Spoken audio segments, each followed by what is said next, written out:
Do you know Pookie? You should know Pookie because it's JJ McCarthy. He had his best game on Sunday against the Washington Commanders, but it was the Washington Commanders. So how much can we really read into his performance? Plus, Kevin O'Connell made some slight tweaks on Sunday with how he called plays and how he used his personnel groupings, kind of similar to Sean McVay. We're going to talk about that. We're going to talk about Eric Wilson. We're going to talk about Andrew Van Ginkel being a screen demon once again, and Brian Flores' defense being great. And a little offensive line talk too, just because we want to appease producer Dave. Welcome to X's and SKOLs. X's and SKOLs with Tyler Forness and Luke Braun. Dissecting the All-22 for your Minnesota Vikings. Welcome, ladies and gentlemen, to another episode of X's and SKOLs. I'm your host, Tyler Forness, with us always. He'll pop in the bottom right corner is producer Dave, and to my left, Luke Braun of Locked On Vikings. Luke, we got a win, and the Vikings became the first team since the Broncos in '92 to shut out a team the week after being shut out, which of course feels like peak Vikings. They always find a way to surprise us. Yep, that's the second you feel like you got them figured out, they're going to do something. But you know what? I don't know how unique that is to the Vikings. It's kind of the NFL. These guys are all professional football players. They're all pretty good. It's pretty hard to be as bad as they were in a sustained way. That's also a really good point. This Vikings team is probably better than their 5-8 record, but they also completely deserve to be 5-8 with how the offense has played at times. And they took a big step forward on Sunday. But the question is, Luke, how much of a step forward did they take? When you watched JJ McCarthy, what were your vibes? Because the vibes I got were, it almost felt like he was playing without puppet strings a little bit. He was just playing a little bit more loose, a little bit more free. It wasn't perfect, but I thought we saw what we thought we were going to see for the majority of this season. That is definitely closer to, I mean, that's closer to like what I thought the good end of what we would see was, right? I thought we would see definitely worse games than that, but I thought that we would get stuff where you're kind of not doing anything too fancy and you're, moving the ball down the field, relying on, your tight ends to do stuff and kind of making things like the tight end is always your best friend when you're a young quarterback. So the fact that a good game went through tight ends is like, yes, this is how it's supposed to be. But it's schematically, it was definitely different. It was simpler. There was a lot less window dressing stapled to the drop back, which I've been begging for. So I was very happy to see that. And it was the route depths shortened. Like when they ran their classic concepts, like their classic kind of 2 route on either side concepts, the kind of 1, 2, 3, 4 read that is very McVay-ish. Those were like 3 or 4 yards shorter on the break. And they were more condensed concepts. So when McCarthy was reading it, he wasn't reading from the numbers all the way to the other numbers. It was closer from the hashes to the hashes, or if it was out to the sideline, it was out to sideline. That's different. But like those, it was definitely, they changed the spacing. That's the thing that I want to emphasize. When you see on the tape, if you compare the same play call in this game to say that play call against, let's go with the Ravens, it was used less of the field. It was shorter and it was tighter, which makes it easier for McCarthy to read, to get his feet set up and everything like that. I think that helped a lot. And a lot less double movage, a lot less of this kind of everything is sort of a fake version of something they run a lot. Like everything feels like it's a trick. It felt like they were always going for the kill shot all the time with a big double move or a fake tunnel screen or something like that. And in this game, they just ran their base stuff. And it super helps, by the way, that you ran the ball well and all your third downs were like 3rd and 4 and all your second downs were 2nd and 5. That obviously is going to help you a lot to do things, to not have to do things as aggressively. Yeah, it looked like they were doing a lot less of the more complicated stuff, which is good. I think the big question is, why didn't we see that earlier? And I'm very curious because I was at a bunch of practices, but we're not able to go see every single practice. Not even the beat writers are at every single practice throughout training camp. And I'm curious what the disconnect was between training camp and the beginning of the season, where you went in thinking that you could just run your offense. You could run the same stuff you did with Sam Darnold and you were going to be just fine. To now we're in start number 7 of JJ McCarthy's career. And we're finally doing the stuff that it felt like we should have been doing the whole time. Because to me, that disconnect is a really big factor. I mean, we've talked about it here on the show before, Luke. It's almost like this team doesn't know who's good at football and who's not. Yeah, right. Very indecisive about who is and isn't playing. Yeah, and I'm very interested, and we probably won't get this answer for a few years once JJ McCarthy either completely develops into the long-term guy or he completely busts out or anywhere in between. Once we actually get he'll go on a Barstool podcast in like 2030 and tell us that this is what was really going on. Yeah. Yeah, that's exactly what I'm talking about. KOC would do a Barstool podcast. That's so well. So they could probably. I mean, like the bigger ones could get any NFL coach these days. But I'm saying JJ, after he's flamed out of the league, right? He's on the Argonauts, and then he goes on the Barstool podcast and he's like, "Let me tell you what was really going on." You know, that's what I feel like. Well, it helps that Dave Portnoy is one of the bigger Michigan donors too. So he's a Michigan junkie. I'm sure they have a lot of similar sensibilities. At least you didn't put him on my Winnipeg Blue Bombers. I'm appreciative of that. But I also want to kind of go with some of the things that we saw, and we saw a lot of the basic stuff, and the big topic on Twitter and with the beat writers has been pure progression versus kind of reading defenses, and they're not mutually exclusive. They're not completely separate things. But pure progression itself is focusing more on going through your progression and seeing what the defense is around that progression versus just reading the defense kind of as a collective whole and then attacking space. That's essentially a boiled down version of what we're talking about here. And it was very interesting hearing O'Connell talk, because the course of him talking about McCarthy throughout the entire season, the X's and O's show with Paul Allen on Tuesday. I know you usually listen to that. Did you have a chance to this week? I have not gotten to that. So he basically told McCarthy, because two things he referenced. He's like, "Oh, I think this guy will be there when this happens. And I know Mikey Sanders still because I played with him in college and he would probably do this." And O'Connell just told him to stop.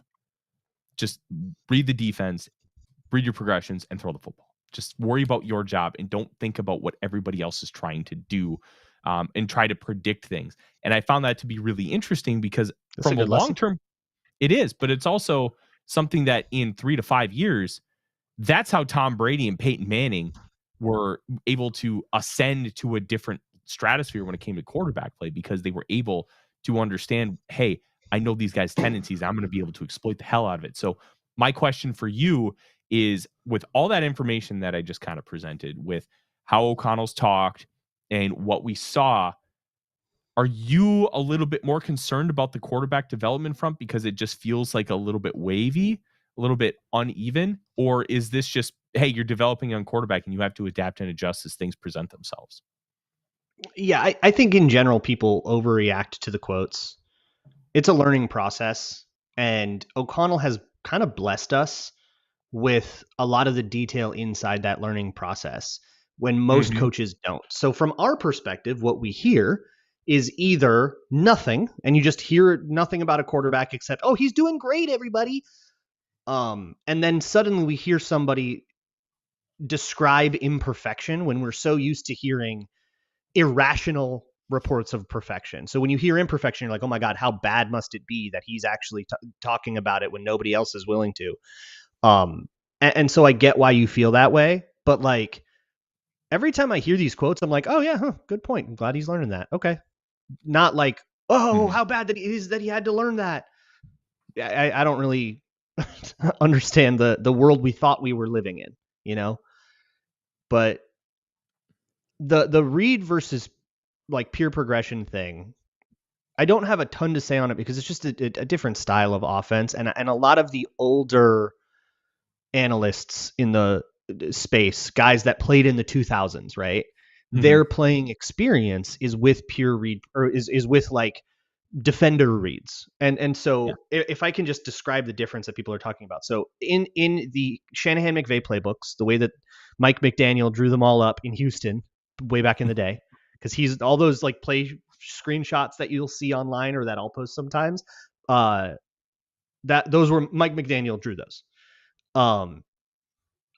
And now they're just perforated to like every team that one of those Piss Boys has played in. Mm-hmm. And he put 1, 2, 3, 4 on the routes for every passing play. So it's there is a you read this first, then this, then this, then this. That doesn't always mean you're asking, is Addison open? Is Jefferson open? Is Hawkinson open? Is Naylor open? It sometimes 1 and 2 are kind of combined where it's a high-low. You're really reading that defender. And if it's man coverage, then you're going 1, 2. But really, you're probably reading a defender in between those guys, and you're doing 1 and 2 at the same time. Or in mesh, you're doing 2 and 3 at the same time. And that's the part where you like read a defender sometimes, and that's more about what you talk about in the room and the instruction. And in some of these like PDFs of playbooks that I have, there's like notes written in the margins that say stuff like that, which is really fun. It's like this is something McVay wrote in 2022, like. But by and large, it is a pure progression offense. And this is kind of how Wes Phillips described it, as I saw his quote about this when Ben Gessling asked him, which is it is not, we're not trying to read every single thing that's going on. And that's kind of the advantage. You don't have to immediately figure out the entire coverage structure. You really are just looking at a guy and saying, is he open? And if he's not open, who's got him? Okay, if he doesn't got, if he's not open because the hook linebacker has gone over, oh, cool, that means 3 is going to be open. So I'm going to go to 3, and that's that. And that can help with a young quarterback in a way, but it can also hurt a young quarterback because it requires very precise timing and it requires a certain level of execution that if you're not used to, if you are used to the read kind of way, and the old school way would be that you're looking at defenders before you look at routes. You would say, what is Brian Urlacher doing? If he goes left, I throw right. If he goes right, I throw left. If the safety backs off, I'm going to throw under him. If he crashes down on something, I'm going to try to put it over the top. So you'll see a lot more of that read stuff, that defender read stuff in college too. A lot less of the pure progression. That's changing some with the way, I think some of the NFL concepts that have taken over the NFL for like a decade now are starting to leak down to the college, which is good for the NFL. But it's like that's the difference between the two things. So a lot of people talk about like Kurt Warner, who does his YouTube channel. I love his YouTube videos. He is very much a guy that played with that read all the time. Same with JT O'Sullivan. Those guys played in the 2000s when everybody was just, let's read Brian Urlacher. And so it's a different world with different priorities. It's meant to attack different defenses that these guys are used to. And so they're always going to be, they're always going to be coming at it from the context that they have, which we love about those. That's why we want to go to that video. But that's going to be why they're like, why are we doing this pure progression stuff? Well, everybody's doing it now. The future is now, old man. It's true because, first, one of the reasons why I asked you kind of about the discussion about O'Connell talking about McCarthy's development is because I think it's really important to talk about the fact that, hey, just because O'Connell says something doesn't mean the sky is falling. It doesn't mean that things are bad. It just means that, hey, a coach is actually trying to be semi-transparent with the media, which you don't always get. And I think we should be very appreciative of that as a collective whole. Yeah. But it does also raise questions because some of the conversation has been shifting and it has changed over the course of the last few weeks. So I thought that was really important. But I also want to, when you talk about the pure progression versus kind of reading defenses, and the one thing that Kurt Warner never really had to deal with is they didn't have a lot of man match concepts.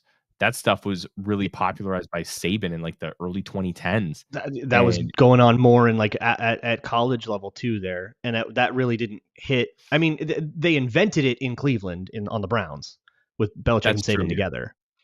But then Saban went to college, and that's where it really got popularized. Yeah. So it hadn't hit the league, and it didn't really hit the league in a big way until for the Vikings, it was like the Zimmer era. But until Belichick started really running some of that stuff, and you'd only really see it against the Patriots. Yeah. Wasn't a lot of the match kind of concept stuff that came after 2017? Wasn't that when they really started to implement a lot of it? Am I That's misremembering? Fangio stuff that got really popular. Might be what you're thinking of in that 2018 Bears Rams game. That Vic Fangio like completely found the answer to Sean McVay and then like put that on tape, and then a bunch of teams have started, and then the whole Fangio tree exploded. Mhm.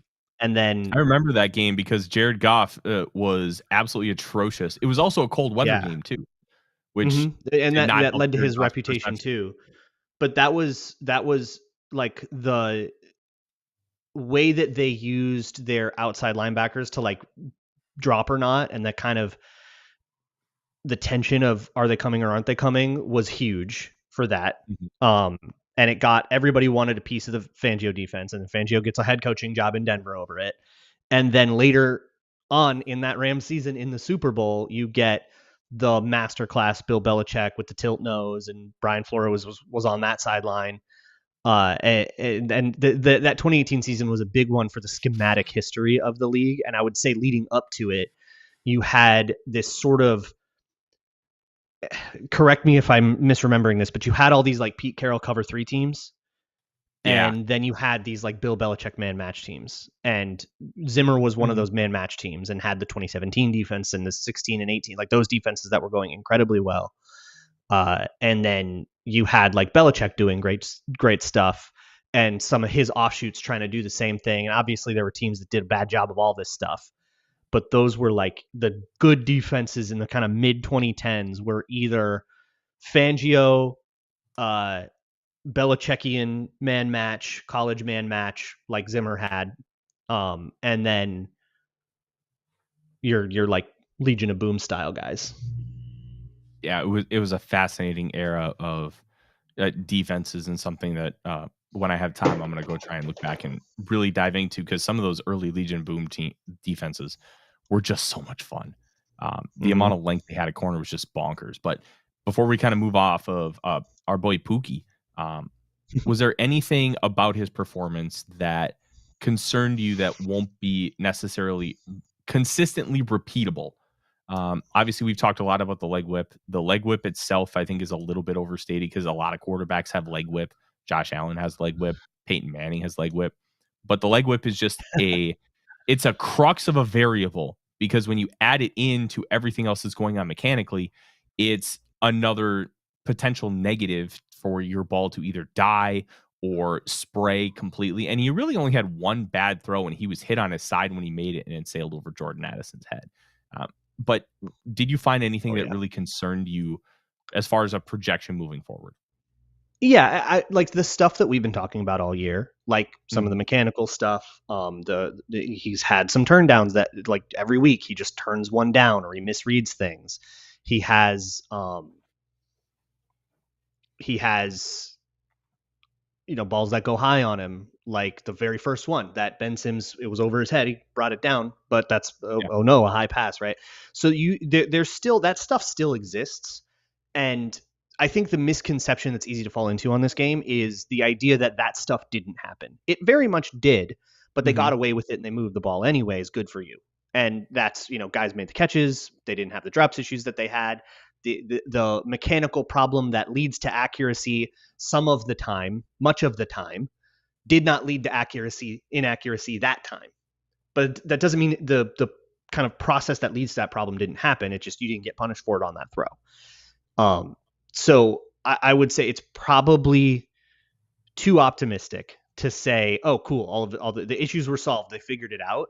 I think Mhm. they made a schematic change that worked, and they should stick with that. Good for you. But you can tell that they said just don't worry about the mechanics, right? Like now his hips are rotating the way he's used to, but he's throwing the way he's comfortable throwing, which is going to make the throws better in the short term. It's just Mhm. that's you're not by year 5, you cannot live that way. You have to get that fixed in the long term. It's just that they made the decision correct, and I think late, to Mhm. not worry about that mid-season, to worry about getting your game plans down and just say your mechanics are what they are. Let's just do it. And to learn how much they were trying to coach him to think about his feet and his knees and his elbow angle and like all of that stuff just makes you fall apart. It's the golf swing thing. I did a big long thing about it on Locked On Vikings last week. Very good stuff, by the way. Anybody who's tried to change their golf swing, anybody who's like hired a golf coach and tried to change their swing knows what I'm talking about, right? You start thinking about your elbow angle and you're going to spray a million of them until you get used to it the new way. He's not used to it the new way. He hasn't built that into a habit. And so they should have done this, honestly, after the first game. But they were coming off a high in a short week, and I get that, and then he got injured. And but he they had a should have kid said, that oh, week, too. wow. Yeah, a lot going on. But I think somebody in that room needed to have said in September, this kid is overwhelmed. And that's why so much of that first game went bad. We should probably coach him less. And nobody said that. And it, I think, led to 5 more games being worse than they had to be.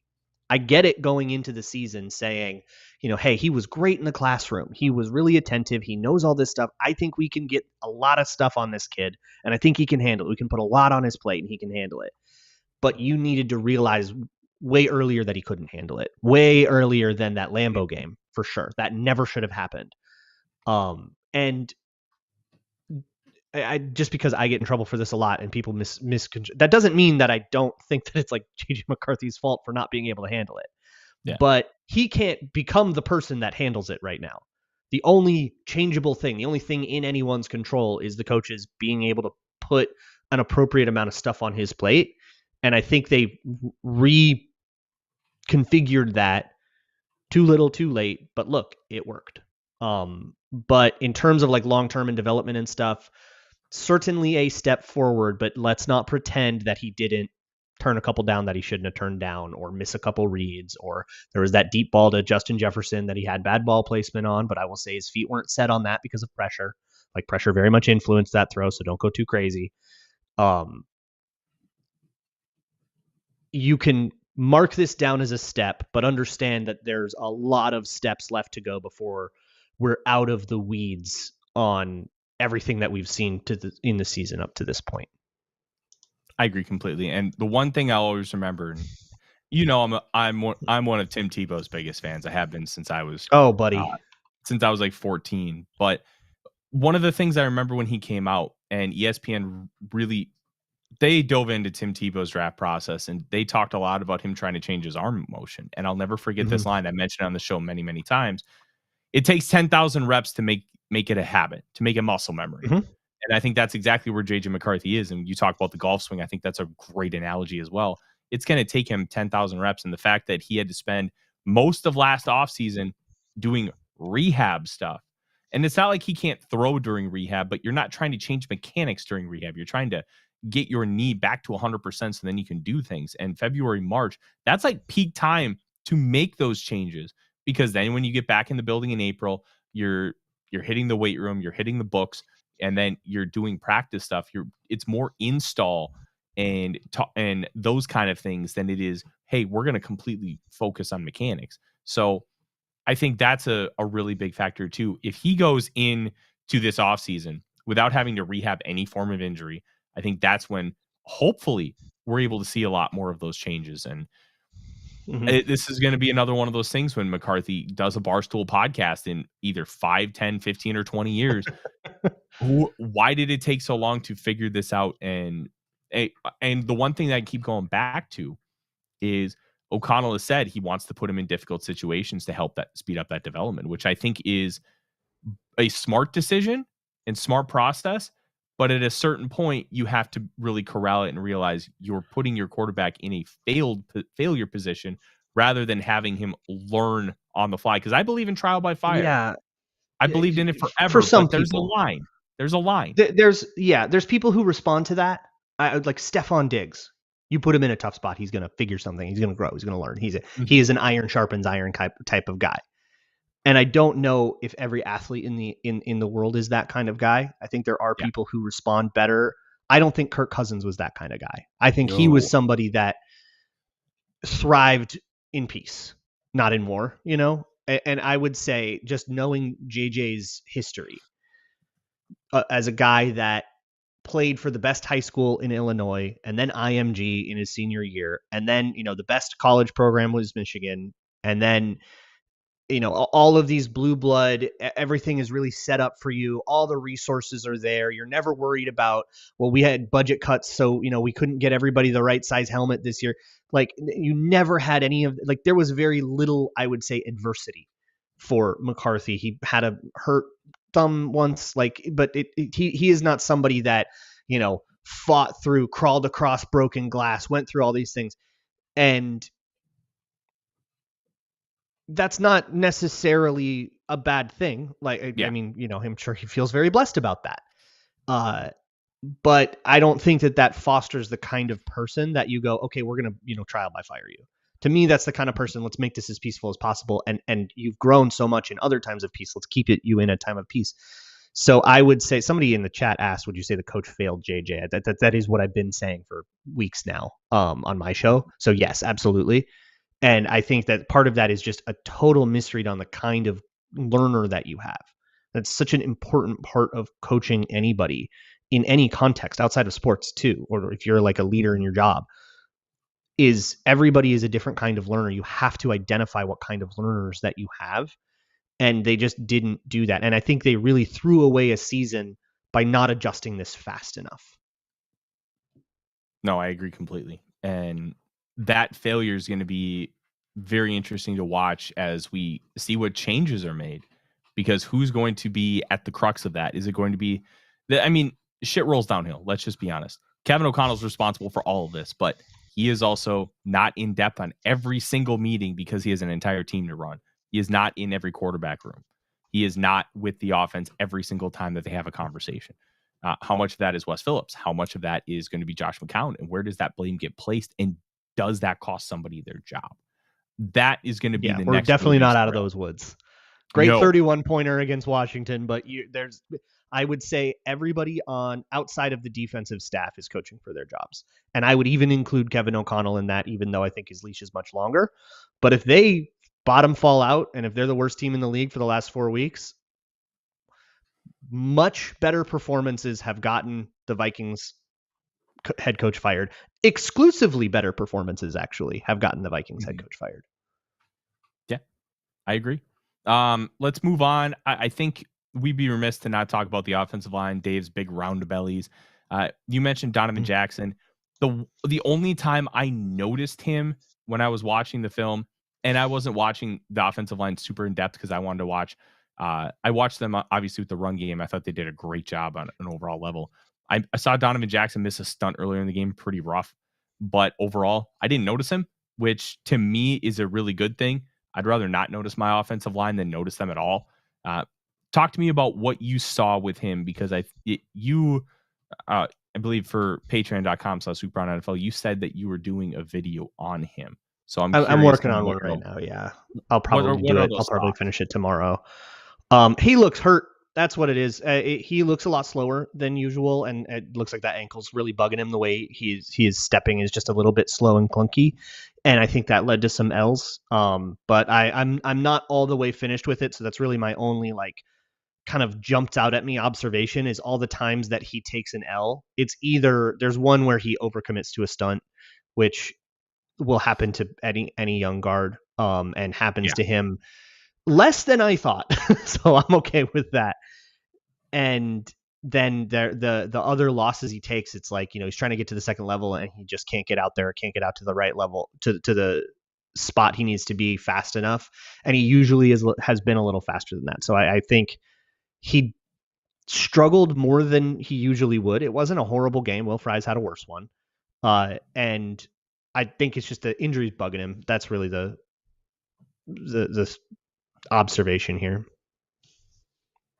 Yeah, and sometimes you got to try and work through those, and when you work through an injury, you just kind of take a dump. It happens. So right. I just adjust your perspective. Okay, that's not, the ankle injury is not going to plague him forever, So if you're trying to predict what Donovan Jackson will do, add that adjustment to your projection. I agree. Let's move on to the defense. Masterclass performance. They got some help, obviously. The fact that they threw, to me, the most impressive Andrew Van Ginkel play wasn't the interception. It was in the third quarter. He completely stuffed a screen that they were trying to run to Deebo Samuel, where he was lined up at like flex tight end, and he just runs like a little mini hook to get the screen, and Van Ginkel's just in the way, and it allowed Byron Murphy to completely blow it up. His ability in the screen game is just insane. The fact that anybody even thinks about throwing a screen anywhere near him still after the track record he has over the last 3 years is just bonkers. But I want to talk about Eric Wilson. You did a video for him on your Patreon, which I recommend everybody go watch. Just he's having a renaissance year, and he's doing everything on a really impressive level that we haven't had at linebacker since Brian Kendricks. I don't think, and I think you agree with me that we shouldn't be giving him another contract, because I think it'll be too much money. If he takes another 1 year, $4 million deal, I'll keep him. I last time we talked about this, I just don't think he's going to make as much as you think he'll make, because he's on the wrong side of 30. So I think everybody understands this dude's probably doing 1 year deals until the like he's not getting like a long-term deal, I don't think. And I think he's getting very like that's kind of the range I'm thinking for, like 2 for 15. That would probably be what I think somebody might be willing to give him, because then it'll take him through his age, 33 or 34 season. And then to me, that's still too much. That's more than I would have guessed. So that's probably more the disconnect there.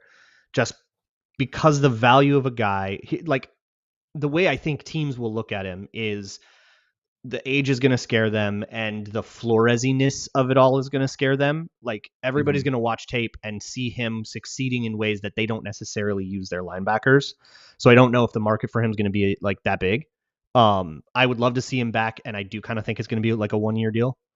I think he's a 1 year deal until he goes kind of guy.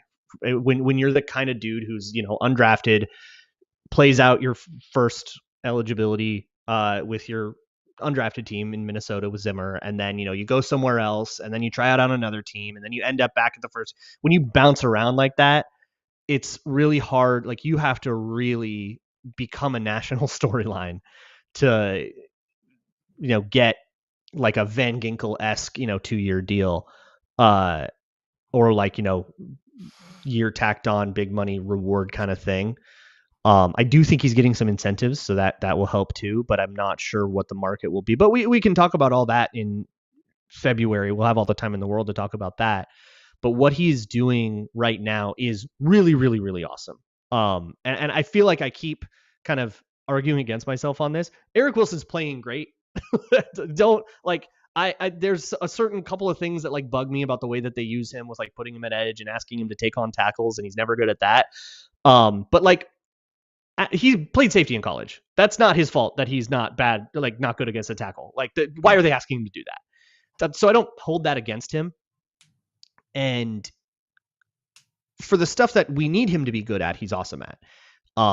When you give him that running start and he's just trying to shoot a gap, he's played really tenacious. There is just a motor to the way that there's always been a motor to the way that Eric Wilson plays that's really endearing, that really rules. He's been really sound in terms of how he places himself, which is far different from what he was doing in Green Bay. He would get out of position a whole lot. And all of those Green Bay linebackers did. And I think they replaced that coach. So maybe there was something going on there. But like he's placing himself in the right place. He's hitting with abandon. He's reading everything really quickly, pursuing with a lot of tenacity.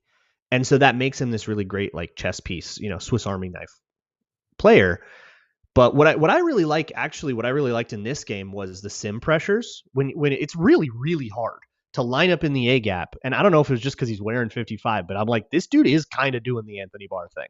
Like he looks like Anthony Barr out there right now, where he's taking that kind of step forward toward the line. And then the way he backpedals really, really quickly. So he gets into that zone in a way that's hard for offenses to punish because he's there quickly enough and he can get in the window when he has to be. If you're too slow at that, Metellus was too slow at that when he would be doing this job, and then stuff would get thrown over the top of him.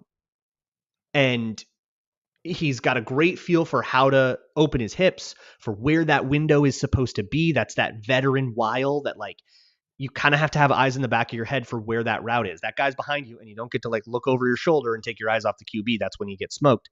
So you have to have just this sort of peripheral feel for who's running behind you and where that guy's going. And he's really been a great sticky hook zone defender. The drops are awesome. His hips are flexible. He can turn them over and pursue when he has to.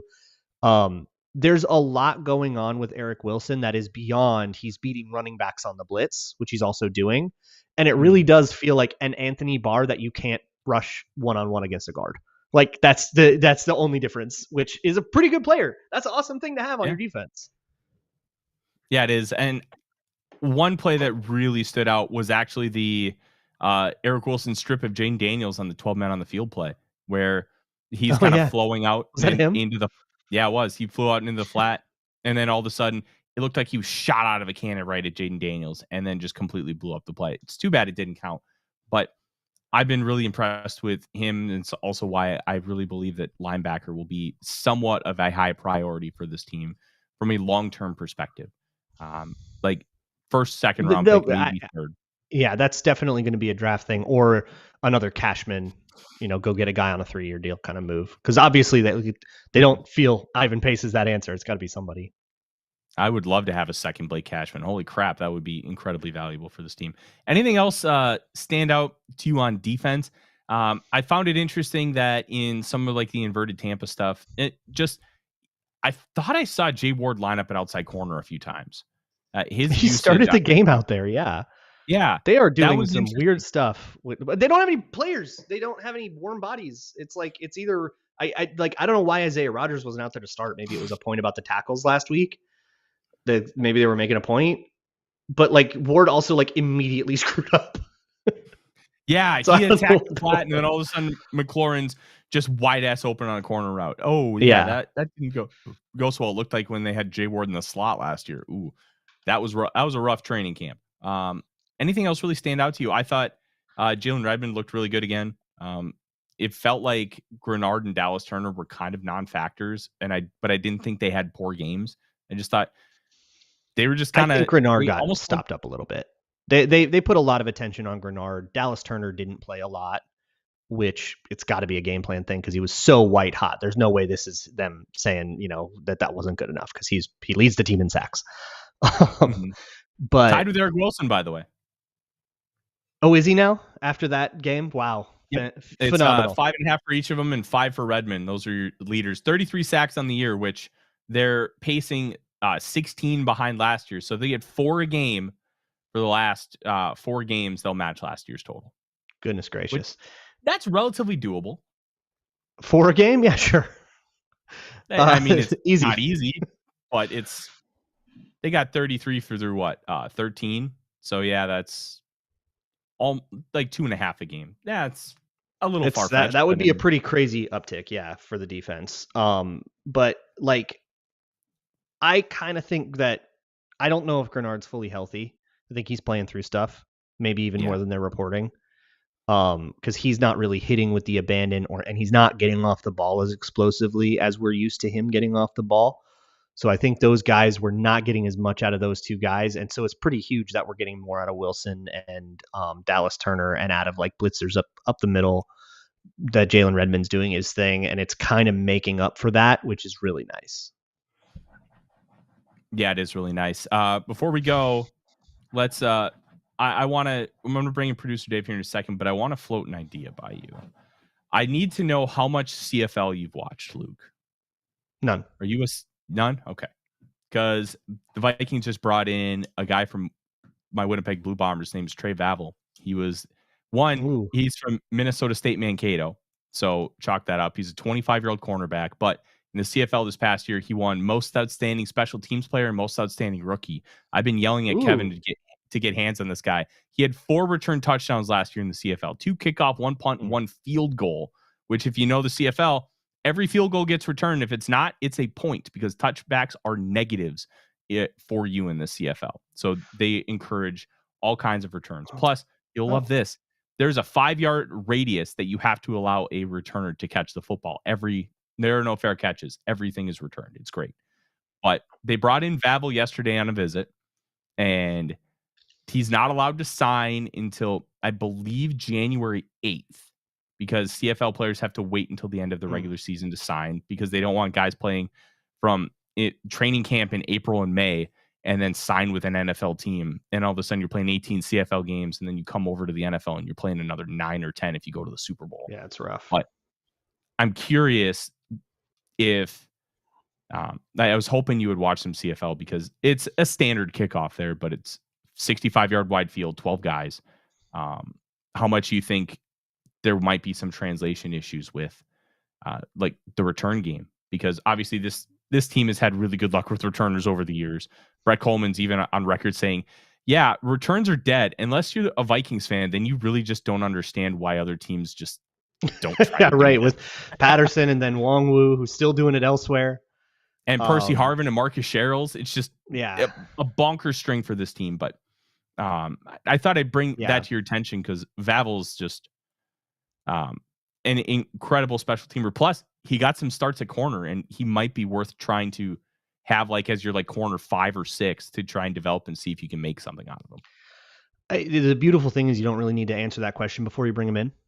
See what he can do, right? It probably depends on how that workout went, and maybe he's added to the 90 and he maybe makes it into training camp, and you'll see if he does anything interesting, right? I mean, last year at this time we would have never ever guessed that the kick returner would be, Miles Price, or last time, like when it going into camp, Miles Price was the long shot that was definitely never going to get cut, but I guess they're giving him a shot at returner, and lo and behold, here he is. The return unit could definitely use help. However, I would say that they're probably happy at returner with Miles Price. So I would even say that if you're going to bring in this guy, who I'm sure is an athlete and a half, if he's putting up those kind of special teams numbers and playing corner, and so I'm sure he's quick, they probably would want to try him out as a gunner or as a kickoff return guy. Can he block? That's the thing the Vikings really need out of their special teams that they're not getting right now, is they've got a lot of D-backs and linebackers and dudes that are not used to blocking, trying to block. And that's why they have one of the worst kick return units in the league, despite Miles Price being pretty good at it. So I don't know if the returner is the thing that they need. However, the way it always works out is they will always bring in 5 or 6 guys that can do this job and say, all right, Miles, beat him. You want to fumble a bunch in preseason now? We got guys breathing down your neck. And that's going to be how it goes in every camp. So sure, bring him in. Let's see. I think it's a really interesting idea. I know he's already made multiple other visits, including the New York Jets. So CFL guys make a ton of visits because they can't sign until January anyways. And sure, they ain't so you might doing as well anything travel. right now. Comps travel the country? Yeah, I'll take it. Hell yeah. Plus, he's kind of a local kid. It's not like nobody's ever made the Vikings from Minnesota State Mankato anyways. So oh, is he Mankato? Very good. Yeah. A lot of links. I got a lot of clicks off of that. Plus, go Bombers. Let's bring in producer Dave, see if he has any questions for us before we head out of here, because it's I got to finish Survivor. I watched the first hour, and don't tell me anything. I want to see who gets home or gets sent home. The first hour is very good, Luke. Don't tell me anything. You guys. Will Fries looked better in Indy. I watched some of his film before we got him, or right after we got him, and he looked better in Indy. He should be fully recovered from his leg injury by now, but still isn't playing anywhere what he was doing there at the end of Indy. What could be the reason for that? Donovan Jackson grades better than he does. I would say Donovan Jackson's absolutely playing better than Will Fries. It's kind of funny because Will Fries, so he's getting a ton of flack for a 4-pressure game. Like 3 years ago, we would have killed for a 4-pressure game out of our guard. Like a 4-pressure game out of Ed Ingram, we wouldn't have said a word about it. Oh no, they would have said words. Trust me, I heard all about it. Right? Yeah, we would have heard so. For perspective, right? Like this is not what we were dealing with Dakota Dozier or whatever in previous years. This is definitely it's not good. I don't think good enough. I think it goes in a world of maybe you can try to draft somebody to take over for him eventually because he's expensive, and it hurts more because he's expensive. But this is not. People are starting to do the public enemy number one thing, and I don't think he deserves that. But to answer your question about what's going wrong with Will Fries, the main thing that I see on the ones that he loses, especially when he gets beat to the outside, is that his feet are kind of stuck in the mud. So do you, if I say the word up kick, do you know what I am talking about, or should I explain what I should probably explain what an up kick is for the chat anyways. Viewers. So that's a Jim McNally word. I'm a big Jim McNally guy, longtime Bengals zone O-line coach. And he loves basically on every single rep, if you're a guard and somebody's lined up to the outside of you, he wants you to use this technique, which is essentially, you're almost run blocking. You're taking a step maybe 6 inches forward, like half a shoe is how I would put it, half a shoe forward and to the right. And you're basically trying to step into him and take all of that guy's time away and all of the space he has so he can't set up a move, right? And what you want to do is when you do that, turn your shoulders to the inside so that when you move, your weight is still on your inside foot, and it gets really easy to plant off of that to go back to the inside if they try to beat you to the inside, right? So if you can do that, and if you can get that technique really good, you can kind of take away their outside space and then also leave yourself set up to move back inside if you have to. I would actually say that there actually are a couple of Will Fries reps where he does this really, really, really well. That of course you're never going to hear about when the O-line wins, right? You only hear about it when they lose. But that's what he's usually trying to do.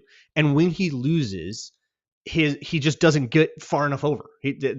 That's all it is. He's trying to step into the guy, but he's really more so like taking a settle step, or maybe he's taking a different, more aggressive pass set. Here's what I don't quite know is what they're teaching pass pro wise in terms of when they take which kind of pass set, right? Because the guards are not often like kick sliding like the tackles do. And like some teams would have you do on like big long dropbacks. Fries isn't always doing that. And what I don't know is what freedom he has to make that decision, or is it, oh, hey, on this play, when it's a 3-step drop, we do this set. When it's 5-step drop, we do this step. I don't know how they're organizing that, or if it's, hey, I think I can take a more aggressive set on this D tackle because, he's big and slow, and I'm going to play it a little bit differently when I'm up against like a Kalijah Kancey type that's, going to be able to be quicker. And so either his feet are just stuck in the mud, and maybe that could be something about rebuilding strength after that broken leg that's not quite there. Or he could just be playing a little slower this year. It happens. Or he's taking really aggressive sets and then getting punished for that. He's playing a little cocky, maybe, and needs to kind of be a little bit better at keeping his depth keeping his levels with the rest of everybody else. That would be, I don't know which one it is, but he's either playing greedy and he shouldn't be, and he has the freedom to, or has to play that way and he's not doing it right. But like the sack from last week, the Leonard Williams sack that got him in a ton of trouble. In my opinion, the mistake there was not getting enough depth, playing it a little bit too cocky against a guy like Leonard Williams, who you should probably be a little bit more respectful of. And everybody else on that line, if you watch it from the sideline angle or even the broadcast angle of that, if you just go look at the highlight, everybody else gets a lot more depth than he does. He takes the fight to Leonard Williams, and it's just a greedy move.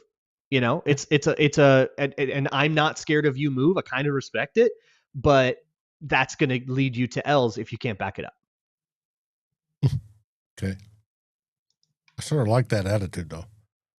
Right. It's like, I'm not too mad at you about that. But like, linemen are taught to win the rep, right? Right. And it's all a battle of how do I win the rep? And if it's by being aggressive, you want to be aggressive and do everything right, whether it be your hands like Donovan Jackson's talked about or your footwork. You want to look violent in the process. And if that's what he's trying to be, that's fine. But as soon as you lose one, you've got to readjust. Yeah. And figure out, well, all right, now how do I come at it this time?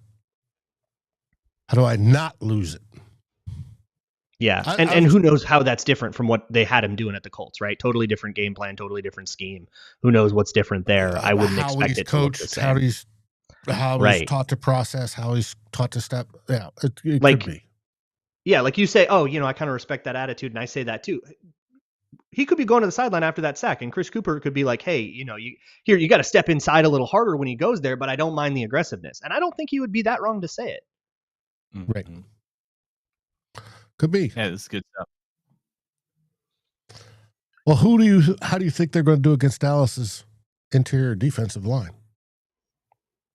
Oh, I'm very worried about this one, mostly because Dallas can score so much. If this turns into like a shootout, you really need the Flores defense to put on another masterclass, I think. And I don't know how many of those they got left in them. They're hot, but defense doesn't sustain like that. Defenses sometimes somebody comes with a plan that's right for you, and it really, I mean, who cares, right? Like, they're out of playoffs functionally, so who cares? But I'm still in the world where I just kind of want to see JJ McCarthy look okay. Oh, I agree there. But how do the interior offensive line are with hopefully they get a little Donovan healthier. Jackson work against the interior of the defensive line? It'll be a good test for Jackson in particular. I'm excited to see kind of how he does. But that's a hot unit, and it's made the Dallas defense look a little better in recent weeks than they kind of did at the start when everybody was hanging 40 on them. But Dallas to me still reads as like a shootout team. And I just did the crossover. I just recorded it. It'll be up tomorrow with Marcus Mosher talking about Matt Eberflus and how, like, when that pass rush doesn't take, it has to really take over the game to cover up a lot of the other bad stuff that's going on there, especially in the secondary with Dallas. Like, here's some names for you, right? You got Deron Bland, who's probably their best corner. Savon Revel, who is coming out of Eastern Carolina Raw and playing rookie corner, struggling as a rookie. He is struggling, yeah. All rookie corners will struggle. Okay, does not reflect on anybody's draft take, and I'm not just saying that because I liked him. And then they're starting their next corner, their starting nickel, third corner, Reddy Stewart, Vikings training camp cut.